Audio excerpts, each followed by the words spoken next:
So, good evening. That was Jagjeet Singh in background. Welcome back. It's our 5th lecture in our OBG conceptual series, जहाँ पर हम जो है detail से बारीकी से कंसेप्ट को पढ़ रहे हैं, रिवाइज कर रहे हैं. और आई होप आप नोट्स बना रहे होंगे, उन नोट्स को रिवाइज कर रहे होंगे. अगर आप नहीं कर रहे हैं ऐसा तो प्लीज़ आपको अपने जो टैक्टिक्स हैं उन्हें वापस से रीथिंक करने की ज़रूरत है. Okay, well, without wasting any time, let's start the class. And the topic of today is development of genital organs and the gonads. हम लास्ट क्लासेस के अंदर अभी तक डिस्कस करते आए, हमने एनाटॉमी वाला पार्ट डिस्कस किया जहाँ पर हमने बोला कि एक्चुअली में फीमेल जेनाइटल जो ट्रैक्ट है उसकी एनाटॉमी हमने डिस्कस की, कौन कौन से पार्ट होते हैं और उनके बेसिकली सिंपलिस्ट फंक्शन क्या है. मैंने बहुत डिटेल में नहीं बताई ये चीज़ें, लेकिन फिर भी जितनी यूजफुल चीज़ें थी वो मैंने नई चीज़ें आपको जो है इंट्रोड्यूस की है. So now what about the development of genital organs and the gonads, की ये बन कैसे रहे होते हैं. और ये बहुत इंपॉर्टेंट चीज़ हो जाती है क्योंकि हमने यहाँ पर माल फॉर्मेशन आगे जाके समझना है. उसके लिए पहले समझना जरूरी है कि डेवलपमेंट हो कैसे रहा होता है. डेफिनेटली यहाँ से क्वेश्चन आने के चांसेज होते हैं, तो प्लीज़ इस टॉपिक को आप अंडर एस्टिमेट ना करें. ओके, चल, फर्स्ट ऑफ ऑल हमने ये समझ के चलना है कि ह्यूमन के अंदर दो जेंडर पॉसिबल है. किसी भी ऑर्गेनिज्म में दो जेंडर पॉसिबल है majorly, naturally. There is female gender and the male gender. Okay, just sorry, थोड़ा हो सकता है बैकग्राउंड में नॉइज आए बिकॉज ऑफ फैन जो है पीछे की तरफ ऑन है. ओके, बहुत गर्मी हो जा रही है सुबह सुबह यहाँ पर. वेल, सो अगेन कैसे आपने समझ के चलना है कि भाई दो जेंडर पॉसिबल है, एक मेल जेंडर पॉसिबल है और एक फीमेल जेंडर पॉसिबल है. मेल जेंडर और फीमेल जेंडर के लिए मोटा मोटा आइडिया अभी तक आपको रहता है कि यार अगर एक्स बाई क्रोमोसोम्स, अगर सेक्स क्रोमोसोम मेल में है तो अगर है तो वो मेल बनेगा, और अगर एक्स डबल क्रोमोसोम्स है तो वो फीमेल बन जाती. बाकी जो जो 22 ऑटोसोमल क्रोमोसोम है वो तो है ही है. Okay, great. चल, now the different thing is कि भाई ऐसा इस एम्ब्रियो में, किसी भी एम्ब्रियो में जब डेवलप हो रहा होता है मदर की टमी के अंदर, मदर की यूट्रस के अंदर, तो उसके अंदर ऐसा क्या है जो डिफरेंशिएट करता है कि उसे मेल बनना है या फीमेल बनना है. और वो डिफरेंशिएटिंग फैक्टर कोई एक्स क्रोमोसोम और बाई क्रोमोसोम में ही एक होगा. तो प्लीज़ याद रखें कि वो उन दोनों में से कौन है, बाई क्रोमोसोम. लेकिन बाई क्रोमोसोम एक बहुत बड़ी स्ट्रक्चर है. बाई क्रोमोसोम का कोई ना कोई तो पार्ट होगा, डेफिनेटली होता है. बाई क्रोमोसोम के दो आर्म होती है, एक ऊपर वाली जो आर्म है वो छोटी होती है और नीचे वाली जो दो आर्म है जो बड़ी होती है. आपने क्रोमोसोम्स देखे होंगे ना, तो क्रोमोसोम्स की स्ट्रक्चर कुछ इस तरह की होती है. तो इसमें जो ऊपर वाली आर्म है ना, इसकी वो छोटी वाली आर्म है, नीचे वाली आर्म बड़ी होती है. तो प्लीज़ याद रखें कि इन एम्ब्रियो में जो सेक्सुअल डिफरेंशिएशन होता है वो कौन करता है, तो जो बाई क्रोमोसोम की शॉर्ट आर्म है, उस शॉर्ट आर्म पर एक जीन है, that gene is called as the SR Y gene. Okay, तो प्लीज़ याद रखें कि SR बाई जीन कहाँ पर है. सॉरी जीन, प्लीज़ सॉरी से याद रख सकते हैं कि मेल का ही काम है सॉरी बोलना. तो मेल बोलेगा सॉरी, तो मेल में बाई क्रोमोसोम से आप इंडिकेट कर सकते हैं, या फिर SR बाई में बाई आ रहा है which indicate the by chromosome. तो बाई क्रोमोसोम की शॉर्ट आर्म पर प्रेजेंट होगा SR Y gene which is important for the sexual differentiation. कैसे वर्क करता है वो थोड़ी देर में समझ में आएगा. प्लीज़ याद रखना कि जब बेबी का डेवलपमेंट हो रहा होता है, इंट्रा यूटराइन लाइफ में, IUL मतलब इंट्रा यूटराइन लाइफ में. तो इंट्रा यूटराइन लाइफ में छठे वीक तक जो गोनेड बनते हैं वो दोनों के दोनों बाइपोटेंट होते हैं. बाइपोटेंट होने का मतलब जो अभी तक बना है छठे वीक तक, 1.5 महीने तक, वो चाहे तो टेस्टिस भी बन सकता है, वो चाहे तो ओवरी भी बन सकता है. लेकिन ये क्या बनेगा, ये डिपेंड करेगा कि कौन सा जीन प्रेजेंट है. अगर यहाँ पर SR बाई जीन प्रेजेंट है तो ये टेस्टिस बन जाएगा बिकॉज वो बाई क्रोमोसोम को इंडिकेट करता है. और अगर यहाँ पर SR बाई जीन एब्सेंट है तो डेफिनेटली ये ओवरी बन जाएगी. ओके, तो everything will depend on the SRY gene and the SRY gene is present on the short arm of the by chromosome. Please याद रखें, बहुत इंपॉर्टेंट चीज़ है. शुरू की 2 लाइनें कैसे होता है सब कुछ पहले मेल के अंदर समझ के देखेंगे, फिर हम फीमेल वाले पार्ट को डिस्कस करेंगे. याद रखें, मैंने बोला कि मान के चलो कि सेक्सुअल डिफरेंशिएशन में नॉर्मली 22 प्लस XX और 22 प्लस XY क्रोमोसोम का पैटर्न आता है. ओके, मेल में 22 प्लस XY का क्रोमोसोमल पैटर्न आएगा. चल, मेल में नॉर्मली अगर बनना होगा तो वहाँ पर बाई क्रोमोसोम प्रेजेंट होगा और बाई क्रोमोसोम प्रेजेंट होगा तो डेफिनेटली SRY जीन प्रेजेंट होगा. अगर ये SRY जीन प्रेजेंट हुआ तो अगले 7 वीक के अंदर मतलब 7th वीक तक क्या बन चुके होंगे, टेस्टिस डेवलप हो जाएंगे. और ये जो टेस्टिस है, ये टेस्टिस जो है, इनमें 2 टाइप की मेन सेल्स बनती है. जब आप टेस्टिस पढ़ोगे आपको समझ में आएगा. तो मैं क्या कहना चाह रहा हूँ कि SRY जीन प्रेजेंट हुआ तो 7वें वीक तक टेस्टिस बन जाएगा, और टेस्टिस जब फुली मैच्योर होगा तो टेस्टिस में 2 टाइप की सेल्स मेन होती है। एक टाइप की सेल्स को हम बोलते हैं सार्टोली या फिर नर्स सेल, और दूसरे टाइप की जो सेल्स होती है उन्हें बोलते हैं लेडिंग सेल्स। एक है कौन सी, Sertoli cells which are also called as the nurse cells, और इसके अलावा एक टाइप की जो सेल्स है these are called as the Leydig cells. क्या याद रखना है कि सार्टोली सेल्स एक फैक्टर बनाती है, that factor is called as the Mullerian inhibiting factor. This is called as the Mullerian inhibiting factor. Now what is Mullerian inhibiting factor, अब ये हमने समझना है। Okay, other than the gonads, female में और मेल में पूरा का पूरा रिप्रोडक्टिव सिस्टम बनना है। प्लीज़ मेरी बात ध्यान से सुनिएगा, जितना आपको समझ में आए उतना आप नोट कीजिएगा, क्योंकि आपको आगे आपको सब मिलने वाला है। पूरे के पूरे फीमेल जेनिटल ट्रैक्ट को और मेल जेनिटल ट्रैक्ट को बनाने के लिए आपने कुछ स्ट्रक्चर, बेसिक स्ट्रक्चर चाहिए कि जिसको डेवलप करते करते आप इन सब चीज़ों को आगे बनाएंगे डेफिनेटली। उनके लिए बॉडी में टोटल 4 डक्ट बनती है। ध्यान से सुनना मैं क्या बोल रहा हूँ, एम्ब्रियो में टोटल 4 डक्ट बनती है। 4 डक्ट बनने का मतलब 2 पेयर।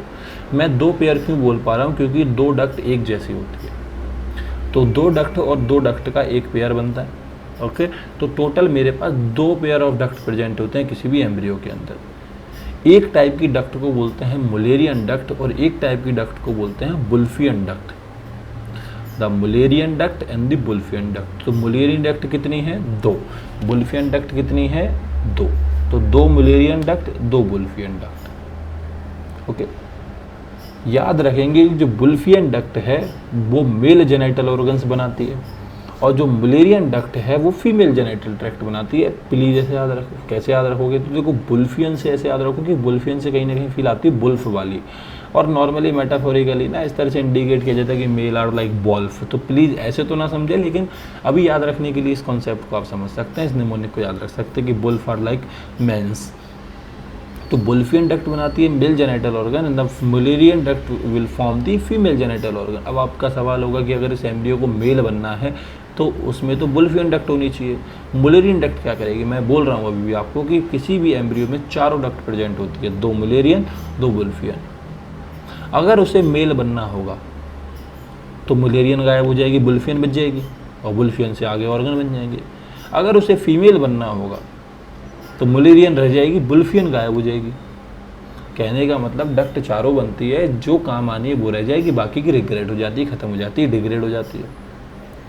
तो कौन सी रहेगी कौन सी डिग्रेड होगी, ये किस पे डिपेंड, SRY जीन। यही तो अभी सेक्सुअल डिफरेंशिएशन पड़ गया है ना। तो पहले सेक्सुअल डिफरेंशिएशन हो रहा था कि SRY जीन है या फिर नहीं है, तो अब आपको समझ में आनी चाहिए।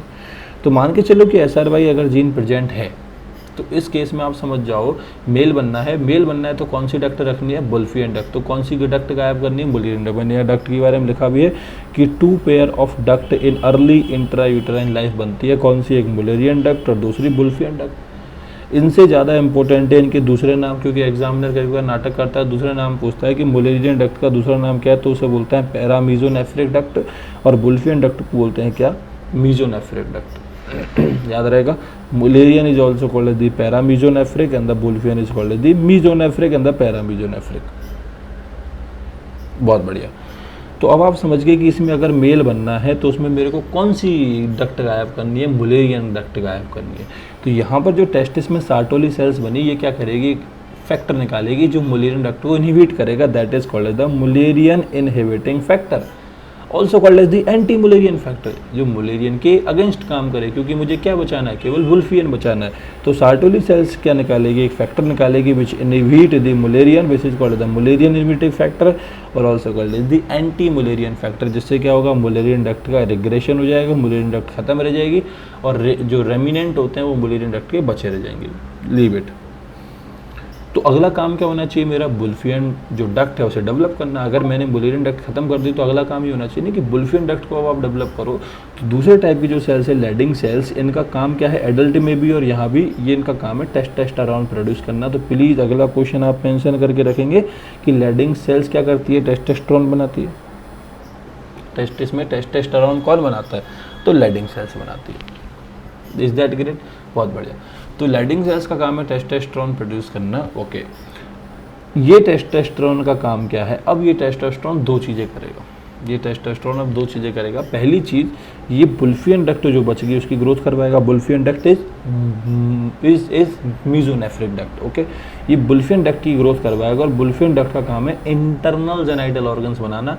मेल के इंटरनल जेनाइटल ऑर्गन कौन कौन से होते हैं, जैसे कि vas deferens, ejaculatory duct and the seminal vesicle. जब आप मेल से रिप्रोडक्टिव सिस्टम पढ़ोगे तब आप इन्हें जानोगे। इसके अलावा टेस्टोस्टेरोन दूसरी चीज़ करता है। क्या करता है टेस्टोस्टेरोन? टेस्टोस्टेरोन कन्वर्ट हो जाता है डीएचटी में, डाई हाइड्रो टेस्टोस्टेरोन में। डीएचटी में कन्वर्ट करने के लिए इसे एक एंजाइम चाहिए, that enzyme is called the five alpha reductase. मैं बोल रहा हूँ कि एंजाइम इंपॉर्टेंट है, प्लीज़ याद रखना। क्यों इंपॉर्टेंट है? ये यहाँ पर काम आए या ना आए, लेकिन जब मैं आपको बीपीएच बिनाइन प्रोस्टेट हाइपरट्रॉफी पढ़ाऊंगा तब ये बहुत इंपॉर्टेंट काम आएगा मेडिकेशन में। तो इस एंजाइम ने आपने बहुत इंपॉर्टेंटली याद रखना है। Which enzyme? The five alpha reductase. क्या काम है इस 5-अल्फा रिडक्टेज का? कि टेस्टोस्टेरोन को कन्वर्ट करता है किसमें? डीएचटी में, डाई हाइड्रो टेस्टोस्टेरोन में। और ये जो डीएचटी है ये क्या करवाता है? ग्रोथ करवाता है इसकी एक्सटर्नल जेनाइटल ऑर्गन्स की। तो अब आपको तो चीज़ें क्लियर है। मेल में एक्सटर्नल जेनाइटल ऑर्गन किसने डेवलप करवाए? डीएचटी ने। इंटरनल जेनाइटल ऑर्गन कहाँ से बने? तो वो बने कहाँ से? बुल्फियन डक्ट से। और उनके लिए कौन रिस्पॉन्सिबल था? टेस्टोस्टेरोन। ग्रेट। अब ये जो एक्सटर्नल जेनाइटल ऑर्गन्स बनेंगे, इनका डेवलपमेंट होने के लिए भी कोई बेसिक चाहिएगा। तो 3 बेसिक मैं आपको बता रहा हूँ, genital tubercle, genital swelling and the genital fold. ये स्ट्रक्चर्स है बेसिक। जेनाइटल ट्यूबरकल से तो ग्लांस पेनिस बनेगा, जेनाइटल स्वेलिंग से स्क्रोटम बनेगा, जेनाइटल फोल्ड से क्या बनेगा? पेनिस की यूरेथ्रा, जो यूरेथ्रा पेनिस के अंदर है, दैट यूरेथ्रा, ओके। और इन सब के होते होते मैं आपसे कहना चाहता हूँ कि ये डेवलपमेंट मेल में जेनाइटल्स का चलेगा, तो ये पूरा का पूरा मेल जेनाइटल का डेवलपमेंट जो है 14 वीक तक ऑलमोस्ट क्या हो जाता है? कंप्लीट हो जाता है। लेकिन फीमेल में यही चीज़ कब कंप्लीट हो जाती है? 11 वीक पे, ओके। तो ये एक इम्पॉर्टेंट क्वेश्चन अगेन है। ये चीज़ें तो मैंने आपको होमोलोगस ऑर्गन्स के अंदर भी पढ़ाई थी, तो इसे भी आप याद रखिएगा, आगे वापस से डिस्कस होगी। अगर ये पेज अगर क्लियर हो गया है, ठीक है, अगर आप अगले पेज के लिए वेट कर रहे हैं तो इस पेज में हम डिस्कस करेंगे फीमेल्स में डेवलपमेंट की, फीमेल्स में रिप्रोडक्टिव सिस्टम का डेवलपमेंट कैसे वर्क कर रहा है। ऑब्वियसली बाई क्रोमोसोम एब्सेंट है तो SRY जीन एब्सेंट होगा। जैसे ही ये सब एब्सेंट है तो गॉनेड के नाम पर यहाँ पर ओवरी बनेगी और ये 8 से 10 वीक में बन जाती है। मेल में कब बन गया था टेस्टिस? 7 वीक पे। ये 8 से 10 वीक में। अगर कोई एक जवाब पूछे तो आपको 8 आंसर करना है। तो टेस्टिस कब बन जाते हैं? 7 वीक पे। ओवरी कब बन जाती है? 8 वीक पे। तो यहाँ पर गॉनेड के नाम पर ओवरी बनेगी। Why? Because of Y chromosome absent है और SRY जीन एब्सेंट है। और ऐसी कंडीशन अगर हुई तो यहाँ पर कोई भी मुलेरियन इनहिबिटिंग फैक्टर नहीं बनेगा, और मुलेरियन इनहिबिटिंग फैक्टर नहीं बनेगा तो इसकी वजह से क्या होगा? मुलेरियन डक्ट रिग्रेट नहीं होगी, तो क्या होगी? मुलेरियन डक्ट डेवलप होगी। तो यहाँ पर जो मुलेरियन, जिसे हम पैरामीजोनेफ्रिक डक्ट भी कहते हैं, वो क्या होने लगती है? अब डेवलप होने लगेगी। और ये क्या बनाएगी? Internal female genital. जैसे बुल्फिन डक्ट ने वहाँ पर इंटरनल मेल जेनाइटल बनाए थे, यही मुलेरियन अब क्या बनाएगी? Internal female genital organs. क्या क्या इंटरनल फीमेल जेनाइटल ऑर्गन्स होते हैं? तो you know the fallopian tube, the uterus, uterus के नीचे वाला पार्ट सर्विक्स एंड द जो वेजाइना का जो अपर 1/3 पार्ट होता है ना, अपर 1/3, प्लीज इसको याद रखेंगे। यहाँ पर एक क्लिच है। जो मुलेरियन डक्ट होती है वो केवल वेजाइना का अपर 2/3 पार्ट बनाती है। पूरी की पूरी जो वेजाइना है उस पूरी की पूरी वेजाइना का just wait a second, okay, just leave it here, okay. Mullerian duct only develop the upper 2/3 of vagina. What about the lower 1/3 of vagina? 1/3 जो लोअर है वेजाइना का, वो एक्सटर्नल जेनाइटल जो ऑर्गन्स बना रहे होते हैं फीमेल में, उन्हीं के थ्रू बनता है। तो अभी इसके लिए छोड़ें इस बात को, अभी सिंपल याद रखें मैंने क्या बोला कि इंटरनल जेनाइटल ऑर्गन्स में fallopian tube, uterus and the cervix, और वेजाइना का अपर 2/3। ये सब कौन डेवलप करता है? Mullerian duct. बड़ा इंपॉर्टेंट है क्योंकि अभी आगे काम आने वाला है सब। उसके अलावा यहाँ पर मुलेरियन इनहिबिटिंग फैक्टर नहीं आया तो मुलेरियन डक्ट डेवलप हुई। इसके अलावा एक चीज़ और होनी है कि यहाँ पर टेस्टोस्टेरोन नहीं बनेगा। सोचने वाली बात है ना, क्योंकि ये टेस्टिस तो बने ही नहीं है, तो टेस्टिस तो बने ही नहीं है तो टेस्टोस्टेरोन कैसे बनेगा? देखो टेस्टोस्टेरोन का नाम इसी तरह से निकल रहा है। देखो गोनेड में जब भी कोई हार्मोन बनेगा, प्लीज़ प्लीज़ प्लीज़, गोनेड मतलब या तो टेस्टिस या फिर ओवेरी। गोनेड में जब भी कोई हार्मोन बनेगा तो ये हार्मोन स्टेरॉयड हार्मोन होगा। स्टेरॉयड हार्मोन का क्या मतलब होता है? जो हार्मोन फैट से या फिर लिपिड से बनते हैं उन्हें स्टेरॉयड हार्मोन कहते हैं। ओके, तो बेसिकली टेस्टिस में जो हार्मोन बना वो एक स्टेरॉयड हार्मोन था और ये टेस्टिस से बना, इसीलिए इसे टेस्टोस्टेरोन कहते हैं, क्योंकि इसमें एस्टेरॉल मॉलिक्यूल लगते हैं। एस्टेरॉल मॉलिक्यूल जो स्टेरॉयड बनाने का काम आता है। एस्टेरॉल मॉलिक्यूल मतलब एस्टेरॉल बढ़ाया कोलेस्टेरॉल से, और कोलेस्टेरॉल एक टाइप का लिपिड है। ओके, तो कोलेस्ट्रॉल चाहिए होता है किसको बनाने के लिए, टेस्टोस्टेरोन को बनाने के लिए। तो कोलेस्ट्रॉल से बनता है एस्टेरॉन, और एस्टेरॉन बनता है टेस्टिस में, that's what is called the testosterone. तो टेस्टोस्टेरोन बेसिकली एक हार्मोन है, लिपिड हार्मोन है, स्टेरॉयड हार्मोन है, जो टेस्टिस में बना, जो मेल जेनिटल्स के डेवलपमेंट के लिए जरूरी है। लेकिन जब अगर टेस्टिस बना ही नहीं है तो टेस्टोस्टेरोन क्यों बनेगा इस फीमेल में, तो यहाँ पर टेस्टोस्टेरोन नहीं बनेगा, टेस्टोस्टेरोन नहीं बनेगा तो जो बुल्फियन डक्ट है उसकी ग्रोथ खत्म हो जाएगी।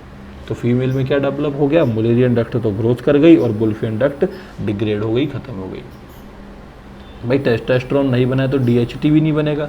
डीएचटी मतलब डाईहाइड्रोटेस्टोस्टेरोन, जो 5-अल्फा रिडक्टेज जो एंजाइम था वो टेस्टोस्टेरोन को डीएचटी में कन्वर्ट करता था। तो टेस्टोस्टेरोन नहीं है तो डीएचटी नहीं है, और डीएचटी का काम क्या था कि वो एक्सटर्नल जेनिटल ऑर्गन डेवलप करवाता था। तो अब एक्सटर्नल जेनिटल ऑर्गन डेवलप कैसे होंगे, देखो वहाँ पर जेनिटल ट्यूबरकल था, स्वेलिंग थी, फोल्ड था। जेनाइटल ट्यूबरकल जो पेनिस का ग्लांस पेनिस बना रहा था, जेनाइटल स्वेलिंग थी जो कि स्क्रोटम बना रही थी, जेनाइटल फोल्ड था जो पेनाइल यूरेथ्रा बना रहा था मेल में। लेकिन यहाँ पर अब ऐसा नहीं है, तो यहाँ पर ये जेनाइटल जो ट्यूबरकल है, in absence of DHT the genital tubercle will make the clitoris, genital swelling will make the labia majora and the genital fold will form the labia minora. That's why I said that these three structures are homologous to these three structure in male, कि इनका जो origin है वो same जगह से हो रहा है। बस प्रॉब्लम इतनी सी है कि भाई यहाँ पर डेवलपमेंट के टाइम पर स्ट्रक्चर तो सेम थी बट इनके फंक्शन सब सेम नहीं रहने वाले।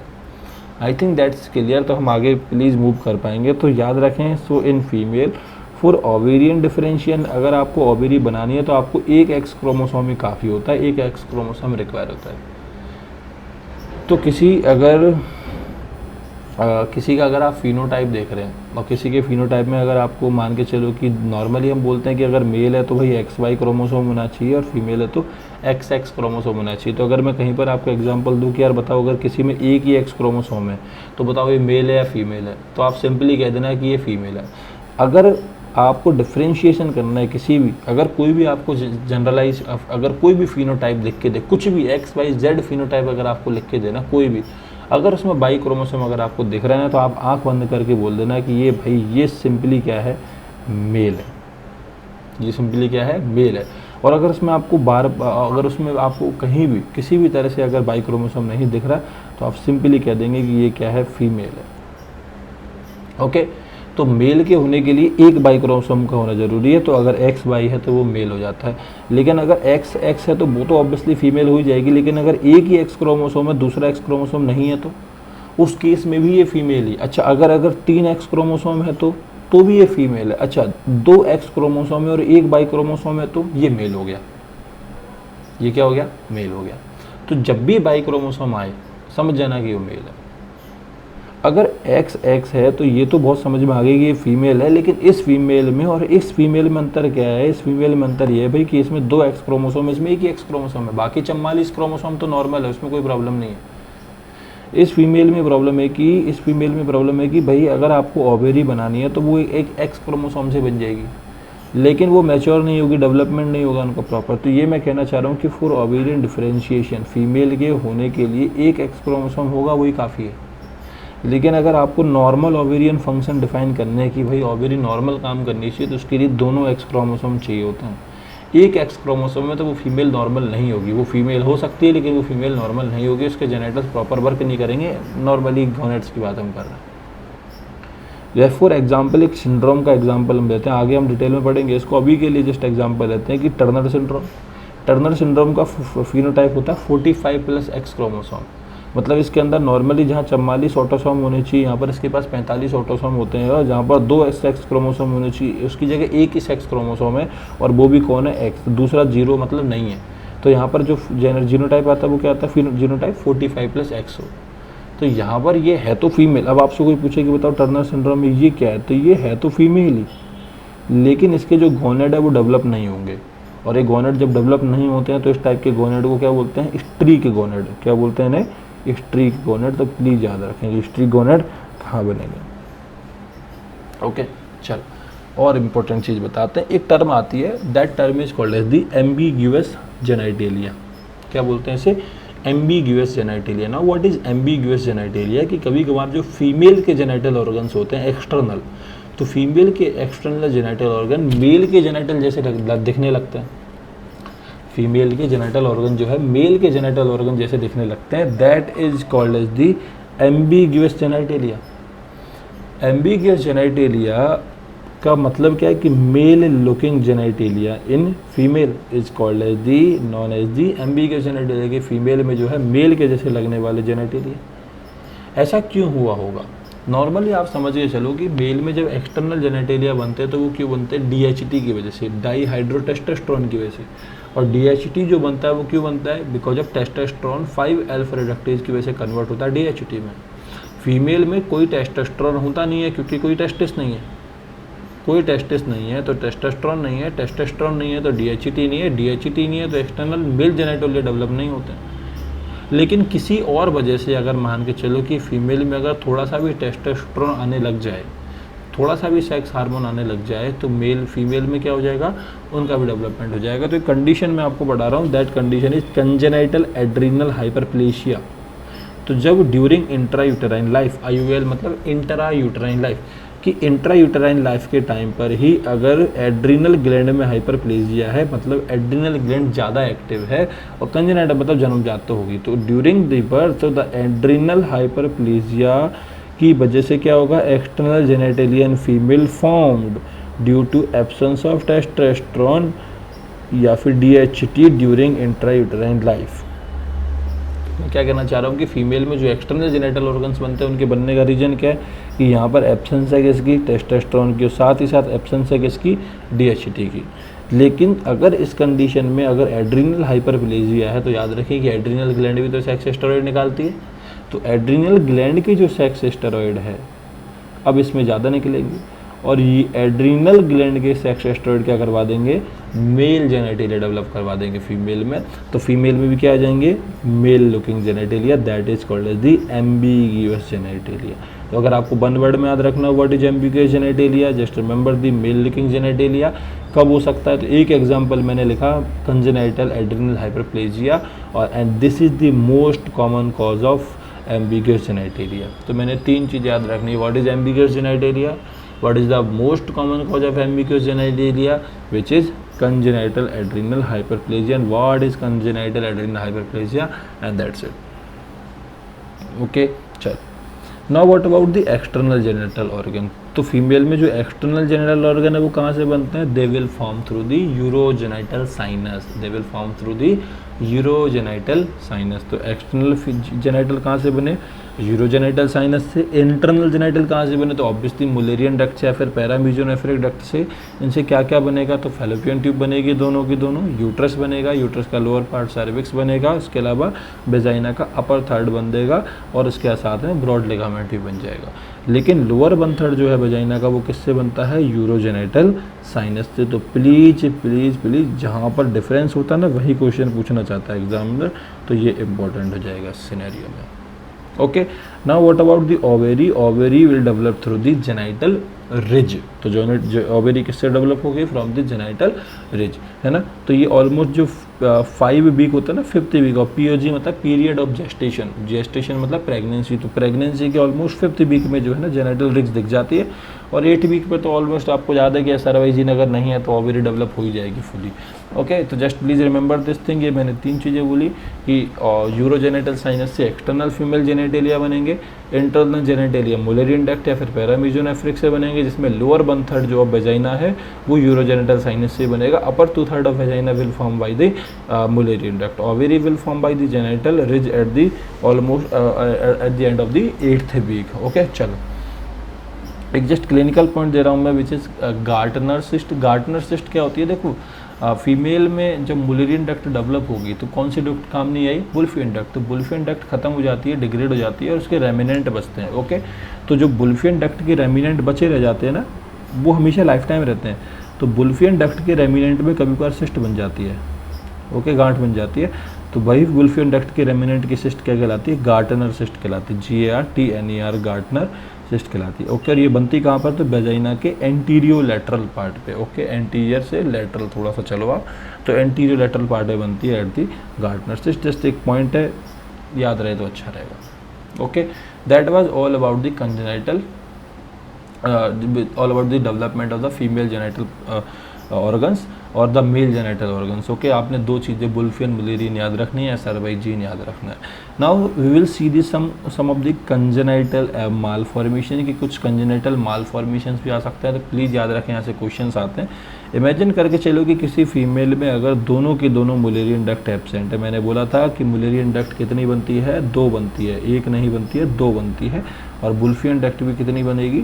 2 बनेगी, 2 मुलेरियन 2 वुल्फियन। ओके, जो गायब होनी होगी वो हो जाएगी, जो रहनी होगी वो रह जाएगी। किस पे डिपेंड करेगा? SRY जीन की प्रेजेंस पे on the short arm of the by chromosome. Okay, काफ़ी बार क्या होगा, किसी फीमेल में फीमेल तो बन रही है लेकिन उसमें दोनों की दोनों मुलेरियन डक्ट नहीं होगी, और ऐसी कंडीशन को बोलते हैं क्या? Mullerian agenesis. ए मतलब एब्सेंट, जेनेसिस मतलब बनना। तो इस फीमेल में दोनों की दोनों मुलेरियन डक्ट का डेवलपमेंट नहीं हुआ, दोनों की दोनों मुलेरियन डक्ट नहीं बनी। तो ऐसी कंडीशन में क्या होगा, आप सोच के बताओ, क्या इस फीमेल में ओवेरी बनेगी? डेफिनेटली बनेगी, क्योंकि ओवेरी मुलेरियन डक्ट से नहीं बनती, ओवेरी किससे बनती है? जेनाइटल रिस्ट से। तो इस फीमेल में ओवेरी बनेगी? हाँ बनेगी। क्या इस फीमेल में एक्सटर्नल जेनाइटल ऑर्गन्स बनेंगे? बनेंगे, क्योंकि एक्सटर्नल जेनाइटल ऑर्गन कहाँ से बनते हैं? यूरोजेनाइटल साइनस से। तो सारे के सारे एक्सटर्नल जेनाइटल ऑर्गन बनेंगे। नाउ वेजाइना बनेगी? हाँ, वेजाइना का लोअर 1/3 बनेगा, क्योंकि lower 1/3 vagina will form by the urogenital sinus. तो क्या नहीं बनेगा? वो नहीं बनेगा जो मुलेरियन डक्ट से बनता है, जैसे कि फेलोपियन ट्यूब नहीं होगी, यूट्रस नहीं होगा, सर्विक्स नहीं होगी, और अपर 1/3 ऑफ वेजाइना नहीं होगा। ये सब प्रेजेंट आएंगे किसमें? मुलेरियन एजेनेसिस में। तो क्या इस फीमेल में पीरियड्स आएंगे? जब फीमेल 13-14 साल की होगी, प्यूबर्टी पे रीच करेगी, तो इसमें ब्रेस्ट का डेवलपमेंट भी होगा, एक्सिलरी हेयर का डेवलपमेंट भी होगा। कहने का मतलब सेकेंडरी सेक्सुअल कैरेक्टरिस्टिक्स सारे आएंगे। क्यों आएंगे सेकेंडरी सेक्सुअल कैरेक्टरिस्टिक्स सारे? क्योंकि उनके लिए हार्मोन चाहिए, और हार्मोन कहाँ से बनता है? ओवेरी से। तो ओवेरी तो नॉर्मल है ना, तो ओवेरी अगर नॉर्मल है तो सेकेंडरी सेक्सुअल कैरेक्टरिस्टिक नॉर्मल आएंगे। तो क्या इस फीमेल में पीरियड्स आएंगे? बस वही नहीं आएंगे, क्योंकि यूट्रस तो है ही नहीं। ओवेरियन साइकिल चलेगा, ओवेरी ओव्यूलेशन तक करेगी, ओवम तक बाहर निकालेगी, ओवम तक बाहर निकल जाएगा। अब ओवम पूछोगे कहाँ जाएगा? अरे कहीं मत जाए, कैविटी में गिर जाए, लेकिन निकलेगा तो सही ना, ओव्यूलेशन तक होगा। लेकिन अब जो ब्लीडिंग होनी है वो नहीं होगी, क्योंकि यूट्रस ही नहीं है। तो उस फीमेल में आप जब कंप्लेंट देखोगे तो प्राइमरी कंप्लेंट क्या आती है? तो सिंपली जो है फीमेल बोलेगी मेरे को पीरियड्स ही नहीं आते हैं, और ऐसी कंडीशन को बोलते हैं एमेनोरिया। क्या बोलते हैं? एमेनोरिया। एमेनोरिया 2 टाइप का होता है। एक एमेनोरिया जो कभी ज़िंदगी में शुरू ही नहीं हुआ, दूसरे बोलते हैं प्राइमरी एमेनोरिया। एक टाइप की एमेनोरिया कि पहले तो पीरियड्स आते थे, अब बीच में बंद हो गए, that is called the secondary amenorrhoea. क्या इस फीमेल में कभी भी पीरियड्स आए? नहीं आए, तो इसमें कौन सा एमेनोरिया होगा? Primary amenorrhoea. तो जस्ट क्लिनिकल फीचर जब हम यहाँ डिस्कस करेंगे तो फेलोपियन ट्यूब, यूट्रस, सर्विक्स और अपर थर्ड ऑफ वेजाइना एब्सेंट होगा। तो ऐसी कंडीशन में यहाँ पर क्या डेवलप होगा? प्राइमरी एमेनोरिया, जो कि आपको 15 से 18 साल में एज में पता चल जाएगा।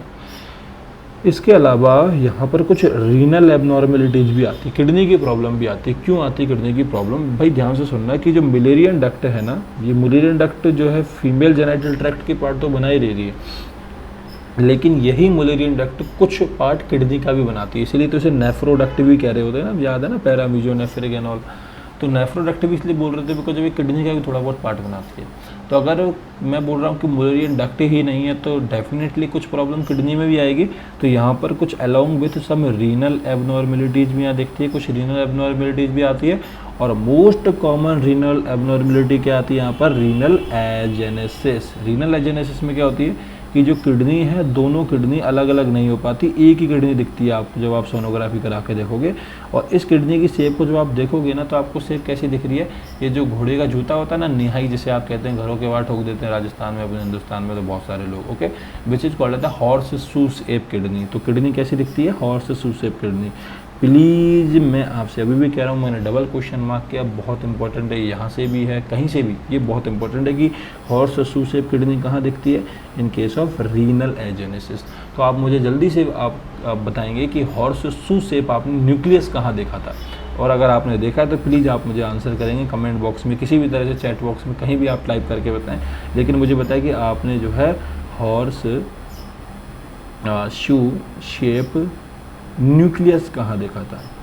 ओके, चलो great. Now the horse's shaped kidney will present in the case of renal agenesis, and this is the most common renal abnormalities which present with the along with the Mullerian agenesis. इसके अलावा याद रखेंगे कि ovary normal होगी और lower one third of vagina will be normal. तो यहाँ पर नॉर्मल सेकेंडरी सेक्सुअल कैरेक्टरिस्टिक आएंगे, मतलब नॉर्मल ब्रेस्ट का डेवलपमेंट होगा, प्यूबिक हेयर का और एक्सिलरी हेयर का डेवलपमेंट बिल्कुल नॉर्मल दिखेगा। इसके अलावा यहाँ पर कुछ स्केलेटन सिस्टम की एबनॉर्मलिटीज भी आती है, और मोस्ट कॉमन स्केलेटन प्रॉब्लम यहाँ पर जो होती है which is scoliosis. Most commonly क्या होगा, स्कॉलियोसिस। अगर क्या स्कॉलियोसिस में शेप आती है तो इंटरनेट पे जाओ, जाके सर्च करो कि स्कॉलियोसिस में बॉडी का शेप कैसा बिगड़ता है। ग्रेट है, चलो स्कॉलियोसिस, काइफोसिस, लॉर्डोसिस ये सब पढ़ के देखेंगे आप। ओके चलो, तो नॉर्मल स्केलेटन एबनॉर्मलिटी कुछ भी हो सकती है, लेकिन most common skeletal abnormality associated with Mullerian agenesis is scoliosis. Most common renal abnormality associated with Mullerian agenesis is renal agenesis, and the renal agenesis is identified by the horse shoe shape kidney. इसके अलावा कुछ cardiac anomalies भी हो सकती है। Okay, जरूरी नहीं है कि सारी की सारी प्रेजेंट हो, लेकिन याद रखना कि अगर मुलेरियन एजेनेसिस में अगर रीनल और स्केलेटन एबनॉर्मलिटीज दिख रही है, इसका मतलब बहुत सारे फीचर एक साथ आएंगे। तो इसमें एक सिंड्रोम भी इसे कहते हैं, which is called the Mayer Rokitansky Kuster Hauser syndrome. Okay, तो इसे पॉलिंस्की सिंड्रोम कह के बोल देते हैं शॉर्ट में ना, क्या बोलते हैं इसे, POKINTASKY। Okay, Rokitansky syndrome simply. Okay, तो जस्ट आपने याद रखने वाला पॉइंट नहीं है, लेकिन जस्ट मैंने मेंशन किया कि सिंड्रोम कैसे डेवलप हो रहे होते हैं कि 3-4 फीचर एक साथ आ जाए। ओके, जब इस फीमेल का आप एग्जामिनेशन करोगे ना, वेजाइनल एग्जामिनेशन करोगे, तो आप ध्यान से देखोगे यार, वेजाइनल एग्जामिनेशन में थोड़ी देर तक तो पर वेजाइनल PV जब किया जाएगा पर वेजाइनल एग्जामिनेशन, तो उसमें थोड़ी देर तक तो फिंगर जाएगी, मतलब 2/3 ऑफ वेजाइनल तक तो जाएगी, लेकिन उसके आगे बंद हो जाएगी, क्योंकि आगे तो कुछ डेवलप हुआ ही नहीं ना। एक पाउच की तरह पाउच है, लेकिन वो पाउच बंद हो गया आगे, तो that is called the blind pouch. Okay, blind pouch एक जनरल टर्म है ना कि यार आगे से पाउच बंद है, आप सोच पा रहे हो ना। तो यहाँ पर इस केस में क्या हो रहा होगा कि ये पाउच जो है आगे से बंद होगा, तो जब वो पर वेजाइनल एग्जामिनेशन करेंगे तो ब्लाइंड पाउच जैसा कुछ फील होगा, एक बंद पाउच जैसा फील होगा, वेजाइना एक ब्लाइंड पाउच की तरह पैल्पेट की जाएगी। अगर इन्वेस्टिगेशन करानी है तो इन्वेस्टिगेशन ऑफ चॉइस हमेशा यहाँ पर सोनोग्राफी रहती है, उससे पता चल जाता है। ओके, मैनेजमेंट के नाम पर यहाँ पर वेजाइनोप्लास्टी करते हैं, जिसमें वेजाइनल एक ओपनिंग क्रिएट कर देंगे, लेकिन नॉर्मली किसी फीमेल में नहीं करना है, तभी की जाए जब जरूरत है। जरूरत किस में होगी, तो भाई जब गर्ल मैरिड हो जाए या फिर मैरिज उसकी होने वाली हो, तब इसमें करते हैं। यहाँ पर एक डिफरेंशियल डायग्नोसिस बन सकता है, and that differential diagnosis cryptomenorrhea. Okay, now what is cryptomenorrhea and what is the meaning of differential diagnosis. मान के चलो कि ये फीमेल OPD में आई और अभी जस्ट पहली बार आई है, 14-15 साल की एज है, इसकी मम्मा इसको अपने साथ लेके आई है, और यहाँ पर इससे पूछा गया कि भाई बेटा प्रॉब्लम क्या था, बोल रही कि जो है मैं मेरे को जो है पीरियड्स नहीं आ रहे। तो डॉक्टर से पूछेगा कि बेटा कब से नहीं आ रहे, तो बोलेगी मेरे को तो आज तक ही नहीं आए। तो दिमाग में ना पहली चीज़ आज तक आपके दिमाग में अभी क्या आएगी, अरे इसको तो हो सकता है कि क्या हो, मुलेरियन एजेनेसिस हो। लेकिन मुलेरियन एजेनेसिस अकेली चीज़ थोड़ी ना है जो प्राइमरी एमेनोरिया कॉज करती है। अगर आपको याद हो तो मैंने एक चीज़ और पढ़ाई थी, जब मैं आपको वेजाइना पढ़ा रहा था, वेजाइना के टाइम पर मैंने बोला था कि वेजाइना के ऊपर एक कवरिंग होती है which is called the hymen, और हाइमन के अंदर नॉर्मली एक होल होता है, परफोरेटेड होती है वो, ताकि जो मेंस्ट्रुएशन ब्लड आए वो बाहर निकल जाए एट द टाइम, और जब प्यूबर्टी शुरू होगी, क्योंकि मीनार की चालू हो जाएगा। लेकिन कुछ फीमेल्स में जो हाइमन है पूरी की पूरी बंद होती है, and that is called the imperforated hymen, कि उसके अंदर किसी भी तरह का परफोरेशन नहीं है, that is called the imperforated hymen. और अगर इम्परफोरेटेड हाइमन होगी तो आप सोच के देखो ना यार, कि आप 13-14 साल की एज में जब प्यूबर्टी शुरू होगी तो हाइमन के पीछे ब्लड भरा रह जाएगा, तो मेनोरिया होगा, एमेनोरिया होगा। आपको लगेगा नॉर्मली मेंस्ट्रुएशन आ रहा है, लेकिन आपको क्या लगेगा, अरे मेंस्ट्रुएशन तो आ ही नहीं रहा। तो फीमेल में मेंस्ट्रुएशन आ रहा है, लेकिन फील कैसा होगा, अरे मेंस्ट्रुएशन तो आ ही नहीं रहा। तो बाहर से देखने में कैसा लगेगा, एमेनोरिया जैसा, लेकिन वो एमेनोरिया नहीं है, वो क्रिप्टोमेनोरिया है। मतलब मेनोरिया हो तो रहा है, लेकिन वो छिप गया। छिप जाने के लिए वर्ड काम में लेते हैं क्रिप्टो, तो this will cause the cryptomenorrhea. Okay, cryptomenorrhea. तो क्रिप्टोमेनोरिया के साथ कभी कभार कन्फ्यूज हो जाता है, लेकिन क्रिप्टोमेनोरिया में जैसे पैल्पेशन एग्जामिनेशन करेंगे तो आपको हाइमन बंद मिलेगी, और हाइमन के पीछे ब्लड भरा मिलेगा, एक ब्लूइश डिस्कलरेशन होगा। ओके, तो प्लीज़ याद रखें। और पेन वगैरह भी हो सकते हैं। तो मुलेरियन एजेनेसिस में काय का पेन, वहाँ कोई पेन नहीं होने वाला। ओके, तो इसका डिफरेंशियल डायग्नोसिस क्रिप्टोमेनोरिया हो सकता है। ओके, अगर ये समझ में आ गया तो आपको मुलेरियन एजेनेसिस समझ में आ गया। अगर मुलेरियन एजेनेसिस आ गया तो थोड़ी बहुत और मुलेरियन डक्ट की एबनॉर्मलिटीज़ देख लेते हैं। अगर मुलेरियन डक्ट में और भी एबनॉर्मलिटी हो जाए तो क्या हो सकता है, प्लीज़ ध्यान से सुनना। मुलेरियन डक्ट मैंने बोला था कि 2 मुलेरियन डक्ट बनती है। कितनी मुलेरियन डक्ट बनती है, 1 और 1, 2। ये दोनों मुलेरियन डक्ट अलग अलग है। जैसे जैसे डेवलपमेंट होता जाएगा ना, ये दोनों की दोनों मुलेरियन डक्ट एक हो जाती है, मतलब ये दोनों फ्यूज हो जाती है। पहले दोनों डक्ट क्या होती है, फ्यूज होती है, और फ्यूज होने के बाद में जो इनके बीच का सेप्टम है ना, वो सेप्टम भी गायब हो जाता है। ओके, ये 3 पार्ट है। मैंने बोला कि 2 मुलेरियन डक्ट होगी, दोनों मुलेरियन डक्ट पहले फ्यूज होगी, और फ्यूज होने के बाद में इनके बीच का सेप्टम गायब होगा। अब मैं कुछ पॉसिबल प्रॉब्लम बताऊंगा। मैं बोलूँगा कि अगर क्या हो 2 की जगह एक ही मुलेरियन डक्ट हो, क्या हो कि दोनों मुलेरियन डक्ट फ्यूज ना हो, क्या हो कि दोनों मुलेरियन डक्ट के बीच का सेप्टम गायब ना हो। यही तो पॉसिबल प्रॉब्लम हो सकती है ना, तो बस वही पॉसिबल प्रॉब्लम पढ़नी है और उसकी वजह से क्या क्या प्रॉब्लम दिखेगी। तो अदर मुलेरियन डक्ट एबनॉर्मलिटी में सबसे पहले आते हैं यूट्रस डाइडेल्फस। ओके, यूट्रस डाइडेल्फस के अंदर क्या होता है कि जो मुलेरियन डक्ट, 2 मुलेरियन डक्ट है, वो दोनों की दोनों आपस में फ्यूज ही नहीं होती है। डाइडेल्फस मतलब 2 अलग अलग 2 यूट्रस बन जाते हैं। तो failure of fusion of whole length of Mullerian duct, की मुलेरियन डक्ट पूरी की पूरी मुलेरियन डक्ट फ्यूज ही नहीं हुई। तो इसकी वजह से आप ध्यान से देखो इधर की तरफ, ये पूरा एक अलग पार्ट बन जाएगा, ये अलग पार्ट बन जाएगा, मतलब इसमें 2 वेजाइना प्रेजेंट होगी, 2 सर्विक्स प्रेजेंट होगी और 2 यूट्रस प्रेजेंट होगी। लेकिन वेजाइनल ओपनिंग एक होगी। आप ध्यान से सोच के देखो कि आगे की तरफ वेजाइनल ओपनिंग एक होगी, क्योंकि आगे का जो वेजाइना का 1/3 पार्ट है वो कौन बनाता है, यूरोजेनिटल साइनस। ये पीछे का जो 2/3 पार्ट है वो अलग होगा। ओके, आगे का तो नॉर्मल होगा, आगे का तो क्योंकि यूरोजेनिटल साइनस ने बनाया। पीछे का जो वेजाइना का 2/3 है वो अलग अलग दिखेगा, सर्विक्स अलग अलग 2 होगी और यूट्रस 2 होंगे। This is called as the uterus didelphys. अगली कंडीशन है बाइकॉर्नुएट यूट्रस। बाइकॉर्नुएट में ना आपको ध्यान से समझना है कि डाइडेल्फस से कैसे अलग है, कि डाइडेल्फस में तो पूरा का पूरा यूट्रस ही अलग था। बाइकॉर्नुएट में पूरा यूट्रस अलग नहीं है, बाइकॉर्नुएट में केवल ऊपर वाला पार्ट अलग है। मतलब जो है दोनों की दोनों मुलेरियन डक्ट आपस में फ्यूज तो हुई है, लेकिन पूरी फ्यूज नहीं हुई, केवल जो लोअर पार्ट है मुलेरियन डक्ट का वो फ्यूज हुआ। तो only lower part of MD, MD मतलब मुलेरियन डक्ट फ्यूजेस, तो अपर पार्ट फ्यूज नहीं हुआ। तो वेजाइना तो सिंगल बनेगी, बट डिफेक्ट किस में दिखेगा आपको, फंडस में। तो ध्यान से देखो यहाँ पर सिंगल वेजाइना, सिंगल सर्विक्स, बस जो यूटरस है वो डबल देखने लगेंगे। यूटरस में बीच में एक दरार आ जाए, क्योंकि फ्यूज तो हुई लेकिन यहाँ तक फ्यूज हो गई, ऊपर की फ्यूज नहीं हुई। तो this is called the bicornuate uterus. Bi मतलब 2 कॉर्नुआ इसके अंदर दिखाई दे रहे हैं ना, that's why it is called the bicornuate uterus. Now अगला है विच इज सेप्टेट और the subseptate uterus. What is septate? मैंने बोला था कि पहले फ्यूज होती है, अगर फ्यूज नहीं हुई, पूरी फ्यूज नहीं, तो ये कंडीशन आती है। आधी फ्यूज हो गई नीचे नीचे से, तो ये कंडीशन आती है। और अगर फ्यूज पूरी हो गई लेकिन बीच में सेप्टम डिजॉल्व नहीं हुआ, सेप्टम नहीं हटा, तो सेप्टम दिखेगा।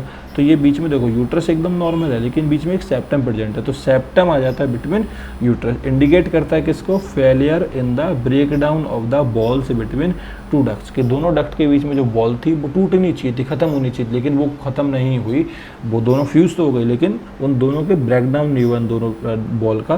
सो that's will call the septate uterus, बीच में सेप्टम दिखेगा, और ये बहुत कॉमन चीज़ है, याद रखना। ओके, तो यहाँ पर सेप्टम प्रेजेंट होगा और फंडस यहाँ पर नॉर्मल होगा। देखो फंडस नॉर्मल है इसमें, और इसमें अंतर क्या है कि इसमें फंडस है एबनॉर्मल। इसमें तो फंडस की तो ऐसी 3 तैसी होगी। ओके, यहाँ फंडस दिखेंगे लेकिन 2 अलग अलग फंडस दिखेंगे। ओके, चल अगले टाइप का यूट्रस है आर्क्यूएट यूट्रस। अब आर्क्यूएट यूट्रस में प्रॉब्लम क्या है कि सब कुछ एकदम नॉर्मल है, सब कुछ, everything is normal, but problem क्या है कि जो फंडस नॉर्मली एकदम राउंड होना चाहिए, इस केस में फंडस में एक डिम्पलिंग दिखाई देती है, एक छोटा सा गड्ढा दिखाई देता है, या फिर फंडस जो फ्लैट दिखाई देता है। ओके, तो अगर यूट्रस का जो टॉप है वो अगर फ्लैट है, this is called the flat top uterus. अगर यूट्रस का टॉप इज फ्लैट, या फिर उसमें एक छोटा सा गड्ढा है ना, यूट्रस का टॉप एकदम फ्लैट है, फिर उसमें कोई गड्ढा है, that is called the arcuate uterus. Problem क्या आएगी इससे, भाई यूट्रस के अंदर स्पेस कम हो जाएगा ना, तो प्रॉब्लम वही प्रॉब्लम है।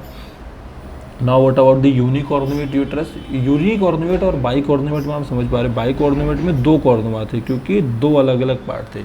यूनिकॉर्नुएट में होना क्या है कि एक ही मुलेरियन डक्ट थी, तो एक ही मुलेरियन डक्ट होगी तो एक ही पार्ट बनेगा ना, तो जिस साइड के, अगर लेफ्ट होगा तो लेफ्ट बन जाएगा, राइट होगा तो राइट बन जाएगा। तो ओनली 1 मुलेरियन डक्ट होगी, जिससे एक फेलोपियन ट्यूब होगी, ये ना। Other things are also half but fully developed. Okay, सारी की सारी चीज़ें आधी आधी होगी, लाइक आधा सर्विक्स होगा, आधा विजाइना होगा, अपर 2/3। ओके, आधा जो है यूट्रस होगा, एक साइड का, मतलब आधे का मतलब एक साइड का आधा है ना, दूसरे साइड का बिल्कुल नहीं होगा, इधर का पूरा डेवलप होगा लेकिन। ओके, चलो ये मैंने आपको 5 टाइप ऑफ एबनॉर्मेलिटीज़ बताई मुलेरियन डक्ट के रिगार्डिंग, जो फीमेल्स में हो सकती है ना। अगर डायग्नोसिस बनाना है तो इन्वेस्टिगेशन ऑफ चॉइस तो हमारे पास MRI रहती है फीमेल में कराने के लिए, या फिर उससे बेटर है कि हम 3D सोनोग्राफी भी करा सकते हैं आजकल।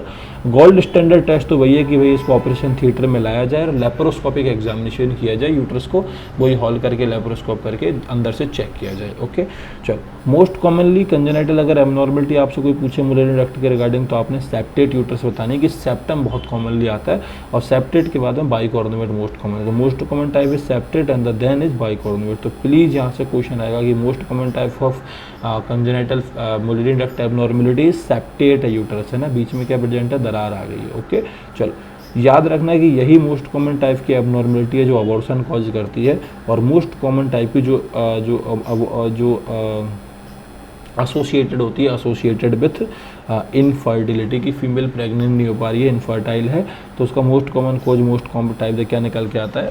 अगर कोई आपसे एबनॉर्मलिटीज़ के रिगार्डिंग पूछ रहा है क्वेश्चन, तो most common abnormality associated with infertility septate uterus, most common abnormality associated with abortion and this is septate. Okay चलो, यहाँ पर कुछ सोनोग्राफिक इमेज भी है तो इन्हें भी हम डिस्कस करेंगे। देखो पहली जो इमेज है जिसमें थोड़ा सा जूम कर देता हूँ आपके लिए। Okay, the first image is uterine hypoplasia और the agenesis.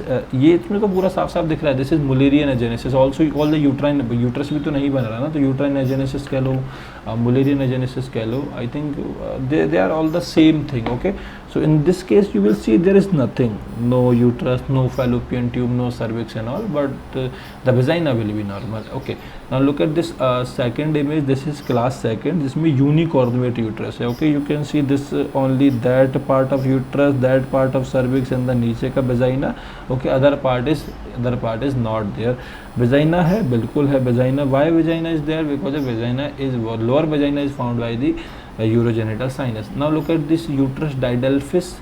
What is uterus didelphys? uterus didelphys में जो पूरा का पूरा पार्ट है वही फ्यूज ही नहीं हुआ। ओके, तो दो अलग अलग पार्ट आपको दिख रहे हैं, आप बिल्कुल देख रहे हैं। Okay, uterus didelphys. Now what about this condition which is bicornuate, में लोअर पार्ट तो फ्यूज हुआ लेकिन अपर पार्ट फ्यूज नहीं हुआ। Look at this thing. Okay, just look at this thing. Okay, this is uterus didelphys. Okay, sorry, bicornuate uterus. Okay, now this is septate uterus, इसमें बीच में क्या है, जस्ट एक this is the cavity and the cavity में just एक septum present है। Okay, this is the most common type of anomaly is septate uterus and this is the arcuate uterus. Uterus is normal but just देखो यहाँ पर एक गड्ढा दिख रहा है ना आपको, आर्क दिख रहा है ना, that is called as the arcuate uterus. Okay चलो, एक इमेज बेस्ड क्वेश्चन भी याद रखो, जब हम यहाँ पर ना टेस्ट कर देते हैं फीमेल का तो उस टाइम पर हमको जो है जस्ट इमेजिन की अगर जो फीमेल का लेप्रोस्कोपिक एग्जामिनेशन कर रहे हैं, ओके, तो कैसे हम जो है टेस्ट करेंगे कि कौन सा पार्ट नॉर्मल है नहीं है।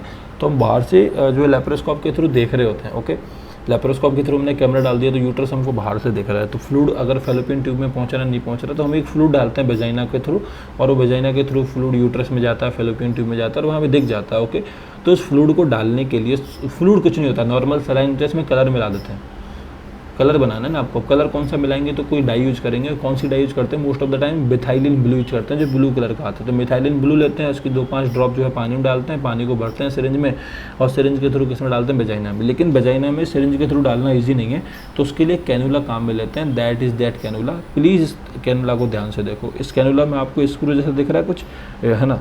चलो, इसी कैनुला में आगे जो स्क्रू होता है, इस स्क्रू को जो है वेजाइना के अंदर राउंड करके अंदर की तरफ घुमाया जाता है और वेजाइना के अंदर इतना पार्ट वेजाइना के अंदर चला जाता है इसका, और ये वाला जो पार्ट है बाहर की तरफ रहता है। ओके, ये वाला जो पार्ट है, और इसके थ्रू इसमें सिरिंज अटैच हो जाती है, उस स्टैंडर्ड साइज होता है इसका, और सिरिंज अटैच होके इस बॉल्ब को ओपन करेंगे और सिंपली जो है सिरिंज को पुश कर देंगे तो फ्लूइड जो है अंदर चला जाएगा। That cannula is called the Leech Wilkinson HSG cannula. आपने सिंपली याद रखना क्या, लीच विल्किंसन कैनुला। ओके, तो लीच विल्किंसन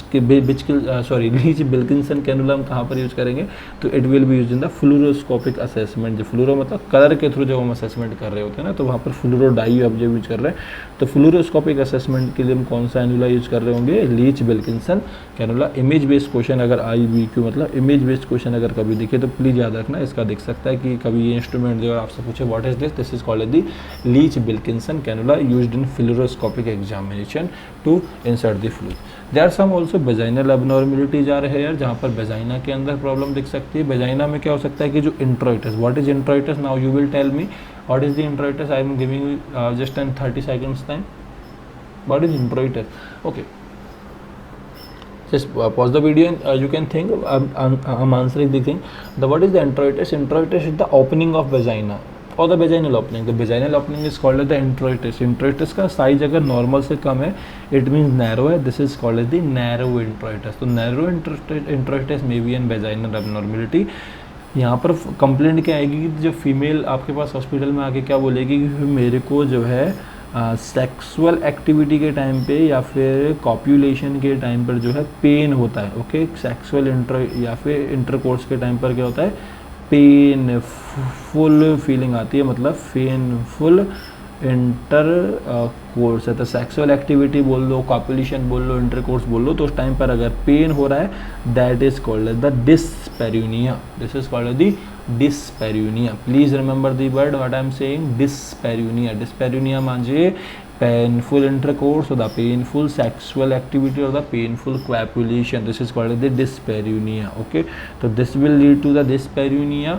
यहाँ पर ट्रीटमेंट क्या है, तो यहाँ पर जस्ट अंडर जीए, जीए मतलब ये इसका मतलब है अंडर, अंडर मतलब नीचे, किसके नीचे, जीए, जीए मतलब जनरल एनेस्थीसिया। तो फीमेल को जनरल एनेस्थीसिया देता है एनेस्थीसिया ये ऑपरेशन थिएटर में, और हाथ से या फिर इंस्ट्रूमेंट का यूज करके जो है वेजाइना की स्ट्रेचिंग करी जाती है, उसको थोड़ा सा ओपन करा जाता है, और ऑल्सो यहाँ पर पेरिनियोप्लास्टी भी करी जा सकती है, पेरिनियम को जो है डायलेट करा जा सकता है। पेरिनियम क्या होता है वो हम पढ़ेंगे फर्दर क्लासेस के अंदर। तो पेरिनियोप्लास्टी कर सकते हैं या फिर मैनुअल स्ट्रेचिंग कर सकते हैं, मैनुअल मतलब हाथ से by the under general anaesthesia. Okay, चलो इसके अलावा यहाँ पर हाइमन एबनॉर्मेलिटी जो होती है, जो भी मैंने थोड़ी देर पहले डिस्कस की, जिसमें मैंने बोला था इम्परफोरेटेड हाइमन, यहाँ पर नोटिस आपको 14-16 साल पे होगा, जहाँ पर क्रिप्टोमेनोरिया प्रेजेंट होगा। क्रिप्टोमेनोरिया का मतलब यहाँ पर मैंने क्या बताया था, हिडन मेंसेज की मेंस्ट्रुअल साइकिल हिडन है। Okay, this is the most important thing in this case.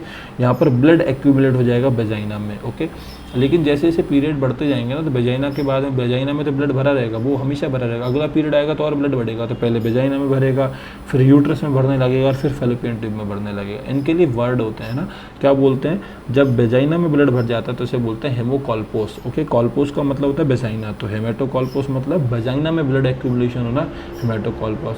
Okay, और अगर यूट्रस में भर जाए तो हेमेटोमेट्रा, मेट्रा मतलब यूट्रस, तो यूट्रस में भर जाए तो हेमेटोमेट्रा, वेजाइना में भरा तो हेमेटोकॉल्पोस, यूट्रस में भरा जो haematometra. Now you will tell me what about the fallopian tube में अगर ब्लड भर जाए तो हेमेटोसेल्पिंग्स। मैंने बोला था ना सेल्पिंग्स मतलब फैलोपियन ट्यूब, तो हेमेटोसेल्पिंग्स मतलब फैलोपियन ट्यूब में भरेगा। ओके, पहले हेमेटोकॉल्पोस होगा, देन हेमेटोमेट्रा होगा, फिर हेमेटोसेल्पिंग्स होगा। आई थिंक बहुत सिंपल सी चीज़ है।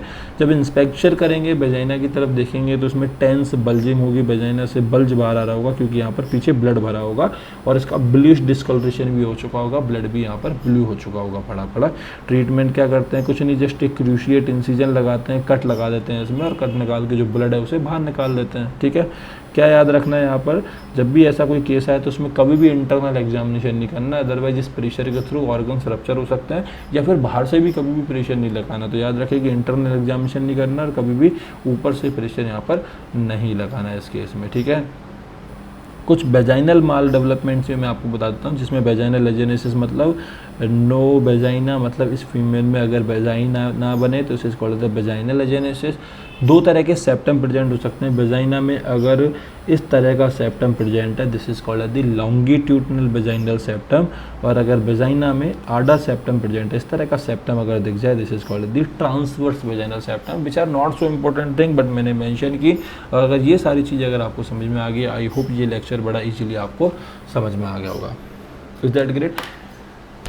नाउ अगर कोई भी किसी भी तरह का डाउट अगर है तो प्लीज़ आप मेरे से पूछ सकते हैं। In this 48 minute the 49 minute what we have learn about the congenital malformations related to Mullerian duct. हमने मुलेरियन डक्ट समझी, बुल्फिन डक्ट समझा, हमने समझा कि डेवलपमेंट जो है वो किस तरह से हो रहा होता है किसी भी फीमेल रिप्रोडक्टिव और मेल रिप्रोडक्टिव सिस्टम का। ओके, आई थिंक ये लेक्चर आपको समझ में आया होगा। We will move on to the 6th lecture in our next classes. Until then, goodbye and the best of luck.